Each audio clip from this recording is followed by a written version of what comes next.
नमस्कार दोस्तों, मेरा नाम है अर्जुन और एक बार फिर से आप सभी का इस पहाड़ी घोड़े चैनल में स्वागत है from the gate of India known as Maharashtra. जी हाँ दोस्तों, मैं हूँ इस समय समुद्र तट के इलाके पर और यहाँ से हमारा एक सफर का नया सफर शुरू होगा कुछ यात्रियों के साथ में। तो आइए उन यात्रियों को आपसे मिलाते हैं और इस सफर की शुरुआत करते हैं।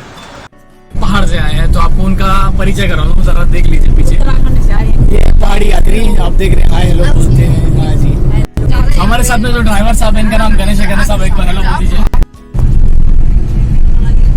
तो इस समय हम जैसे मैंने कहा कि कम से कम 9 बजे के आसपास निकले थे, तो अभी हमें वहाँ पहुँचेंगे अराउंड 10:30 के आसपास, ऐसा अनुमान लगाया। तो अगर ट्रैफिक ना रहा तो सही है, अगर रहा तो फिर शायद 11 भी बज सकता है कुछ बोलने से, क्योंकि काफ़ी दूर का डेस्टिनेशन है यहाँ से। ये आप नवीन मुंबई का नज़ारा देख रहे हैं। ओके गाइस, ये है गिरगांव बीच, गिरगांव चौपटी। हम लोग यहाँ पे पहुँच गए हैं। थोड़ा नज़दीकी नज़ारा है, आप चाचा को देख सकते हैं हाथ को हिलाते हुए, बाय बाय बोलते हुए। चाची ओके, बहुत ही बढ़िया।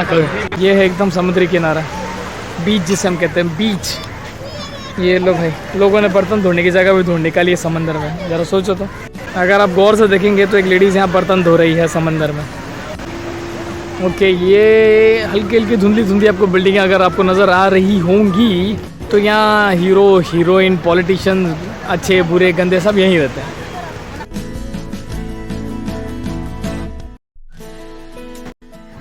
और ये 2 महिलाएं समंदर से बाहर आती, मरमेड आई हैं बाहर, जलपरियाँ बाहर आते हुए आइसक्रीम खाते हुए समंदर के बाहर से। एक जलपरा भी आया हुआ है, आइसक्रीम समंदर से लेके आया है।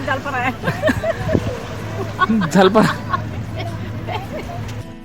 तो अब हम निकल पड़े हैं साइंस सेंटर की ओर। जी हाँ, जो आता है वर्ली में।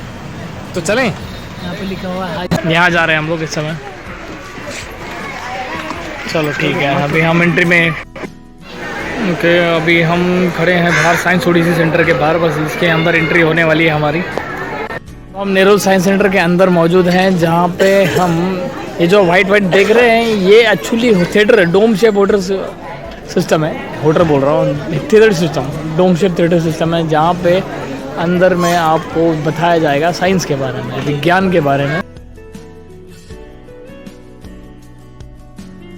तो थिएटर से आने के बाद अब हम बैठे हैं साइंस ओडिसी के कैंटीन में। जी हाँ, यहाँ पे कुछ लंच ब्रेकफास्ट हो जाए और फिर यहाँ से रवाना होते हैं अपने अगले सफर की ओर।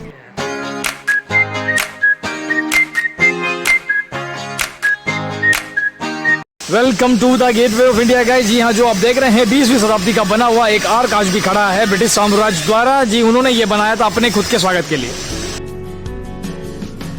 और गेट ऑफ इंडिया के बगल में उपस्थित है ये अरब महासागर दोस्तों। जी हाँ, जो आप देख रहे हैं ये है समुद्र तट और यहाँ पे खड़ी हैं कुछ नावें जो आपकी सर्विस में बिल्कुल अवेलेबल है। आप इनकी सैर करा सकते हैं। 70 से 80 रुपए में आधे घंटे की राइड होगी। और अगर आप लॉन्ग राइड लेना चाहते हैं, एग्जाम्पल के तौर पर गेट ऑफ इंडिया से लेके एलिफेंटा तक का सफर करना चाहते हैं, जो होगा 120 से लेके 150 तक का। जी हाँ, डिपेंड्स ऑन लग्जरियस राइड और नॉट। सो वैसे बच्चे के भी चार्जेस होंगे 70 से 80 लेके 100 तक। तो चलिए हम भी जरा घुमाएं। और चाची जी को देखिए जरा कैसे फटाफट जा रही है आइसक्रीम लेकर नाव में बैठने के लिए हैं। चलिए हम भी चलते हैं अंदर। वैसे मॉनसून के दौरान आप यहाँ नहीं आएंगे तो बेहतर ही रहेगा। जी हाँ, क्योंकि लॉन्ग रूट बंद रहती है, यानी कि अलीबाग और गेट ऑफ इंडिया का सफर बंद रहता है, पर शॉर्ट रूट आप ले सकते हैं। हम ऊपर जा रहे हैं डेक पर, जिसका 150 रुपये किराया है। और हम ऊपर आए यहाँ से, ये जो आप स्क्वायर वाला देख रहे हैं, ये ऊपर के जहाज का नज़ारा, डेक का नज़ारा जो आप देख रहे हैं। और इसकी कीमत कम से कम 150 रुपये, यानी कि अगर नीचे बैठेंगे तो 120, ऊपर लेंगे तो 150। तो जो आप ये देख रहे हैं, ये है कैप्टन के केबिन का नज़ारा। अच्छा है।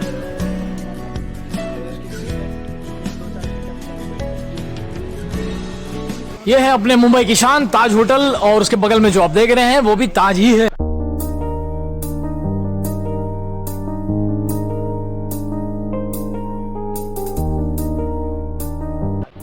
तो अब हम चलने के लिए तैयार हैं, और क्योंकि यात्री भी काफी ज्यादा आ चुके हैं।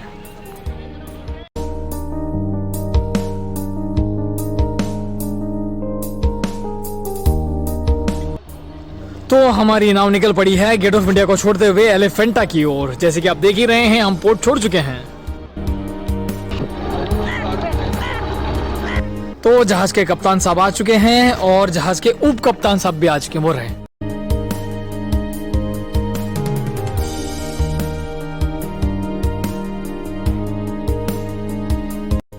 वैसे गेट ऑफ इंडिया से लेके एलिफेंटा का जो सफर है तकरीबन 11 किलोमीटर का सफर होता है और नाव जो है सुबह 9 बजे से चलनी शुरू हो जाती हैं एलिफेंटा की।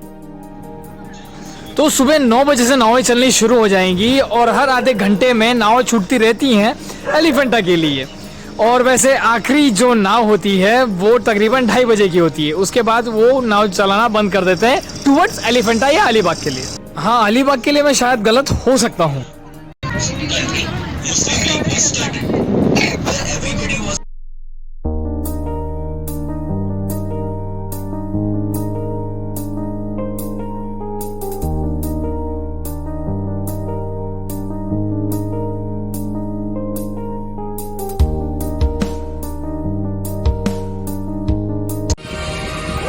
जो पक्षी आप उड़ते हुए देख रहे हैं इन्हें सीगल कहते हैं। ये ज्यादातर समुद्र या झील के इलाकों में पाए जाते हैं। This tour is made so that not only you do boat ride, but also with the guidance provided, you can know and understand the.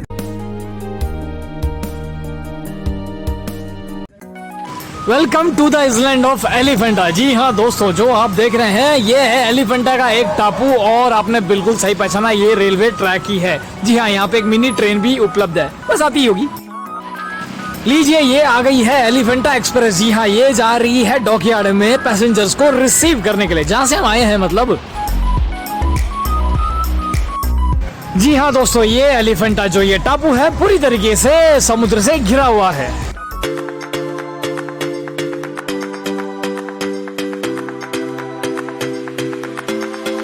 और घारापुरी एक्सप्रेस वापस आते हुए पैसेंजरों के साथ।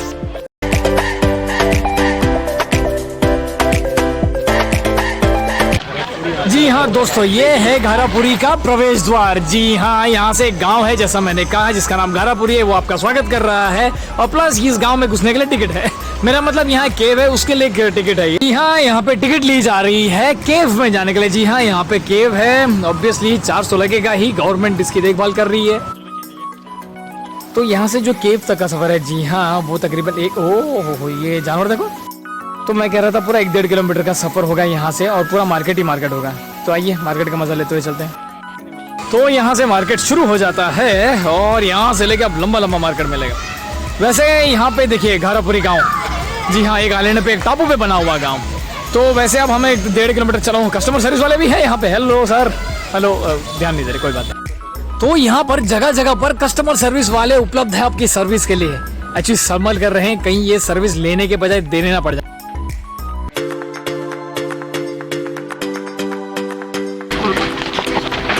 ओहो, आगरा का ताज एलिफेंटा में क्या कर रहा है?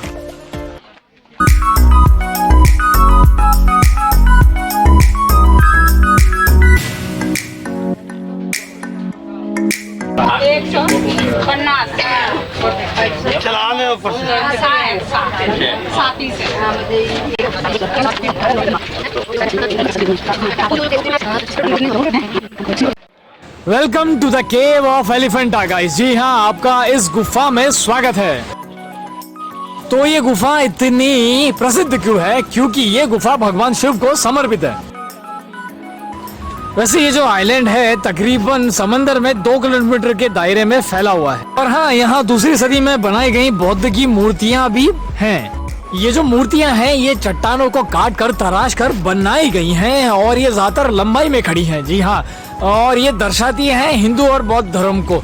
वैसे ज्यादा कुछ दिखाना चाहते हैं। वैसे माना जाता है कि इस आइलैंड की खोज पोर्चुगीज ने की थी और उन्हें यहाँ पे हाथियों की मूर्ति मिली, तभी से उन्हें इसका नाम एलिफेंटा रखा।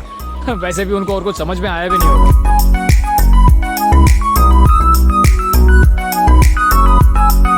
तो कर लीजिए शिवलिंग के दर्शन दोस्तों। जी हाँ, जो आप सामने पे देख रहे हैं ये है शिवलिंग, जो कि बनाया गया है पहाड़ के अंदर चट्टानों को काट कर तराश कर।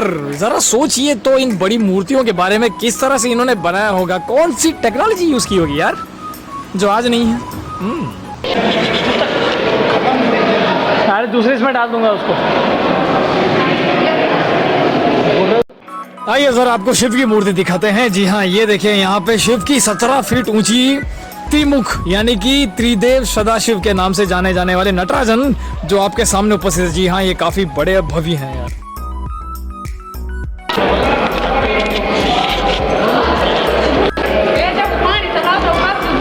अरे खत्म है। क्या बात है, जरा एक नजर यहाँ पे हमारे इस पहाड़ को किस तरह से काट कर इन्होंने अंदर की तरफ गुफाएं बनाई हैं। अब यहाँ से निकले हैं हम और ये वाले गुफा की ओर बढ़ रहे हैं।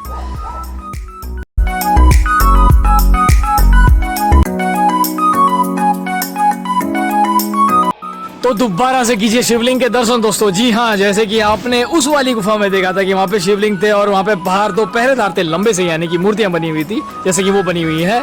वैसे ही यहाँ पे 2 बाघ बने हुए बाहर की तरफ आप देख सकते हैं। मेरे माता पिता उनके पीछे तक। हाँ, इसका मतलब एलिफेंटा की खोज शिव जी ने की, पोर्चुगीज ने नहीं। लो जी, कर लो बात। यहाँ भक्तों की कोई कमी नहीं है, तो ये उत्तराखंड से यहाँ आई है। उत्तराखंड में भक्त देवी देवताओं की कमी हो गई है ना जी। वैसे शिव जी तो वहाँ हमारे पड़ोस में ही रहते हैं, जगह जगह में रहते हैं वहाँ पे। तो देव भूमि ऐसे ही नहीं कहते उत्तराखंड को। तो आइए कभी केदारनाथ में। और फिलहाल शिव जी को करते हैं हम प्रणाम यहीं पे, और आप लोगों से लेते हैं अलविदा। आप लोग दोस्तों स्वस्थ रहे, मस्त रहे, खुश रहे और बने रहे इस पहाड़ी घोड़े चैनल के साथ में। और हाँ, प्लीज जाने से पहले लाइक शेयर और सब्सक्राइब जरूर कीजिएगा। नमस्कार और जय हिंद।